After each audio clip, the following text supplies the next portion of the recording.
Baspa supremo Mayawati ने भले ही 2019 लोकसभा चुनाव में भाजपा को हराने के लिए अपने धुर विरोधी रहे सपा संरक्षक मुलायम सिंह यादव के बेटे अखिलेश यादव से हाथ मिला लिया था, लेकिन एक समय ऐसा भी था जब मायावती ने बीजेपी प्रत्याशी बृहदत्त द्विवेदी की पत्नी के लिए उनकी सीट से बसपा का कोई प्रत्याशी नहीं उतारा था। क्यों, आइए जाने। मायावती राजनीतिक ही नहीं, व्यक्तिगत तौर पर भी सपा संरक्षक मुलायम सिंह यादव की विरोधी रही है। मुलायम से उनका मनभेद गेस्ट हाउस कांड के बाद हुआ था। 2 जून 1995 गेस्ट हाउस कांड के दौरान बीजेपी नेता बृहदत्त द्विवेदी ने मायावती की उस समय रक्षा की थी जब वह गेस्ट हाउस में फंसी थी। यही एहसान मायावती बृहदत्त का मानती रही थी। बता दें कि बीएसपी प्रमुख कांशीराम जी के कहने पर मायावती ने लखनऊ गेस्ट हाउस में पार्टी के विधायकों की बैठक बुलाई थी और वह सपा से गठबंधन तोड़ने वाली थी।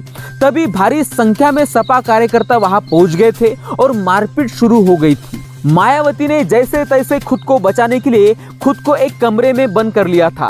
मायावती की मदद के लिए पुलिस अफसर भी नहीं पहुंच सके थे, लेकिन फर्रुखाबाद से बीजेपी विधायक बृहदत्त द्विवेदी ने सूचना मिलते ही मायावती की जान बचाने पहुंच गए थे। मायावती ने कई बार इस घटना का जिक्र किया था कि जब वह मुसीबत में थी तब बृहदत्त भाई ने ही उनकी जान बचाई थी।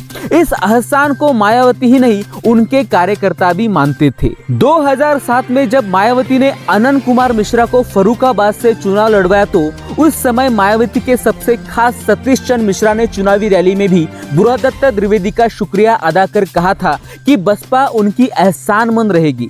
बता दें कि साल 1998 में जब बृहदत्त द्विवेदी की हत्या हुई थी तब मायावती उनके घर गई थी और वहां फूट फूट कर रो पड़ी थी। बीजेपी ने जब बृहदत्त द्विवेदी की पत्नी को चुनाव में खड़ा किया था तब मायावती ने उस सीट से बसपा का कोई प्रत्याशी तक नहीं उतारा था। मायावती ने बृहदत्त की पत्नी के लिए अपनी पार्टी के लोगों से उनका समर्थन करने की अपील की थी और खुद मायावती ने अपील कर कहा था कि मेरे भाई की विधवा को वोट करे।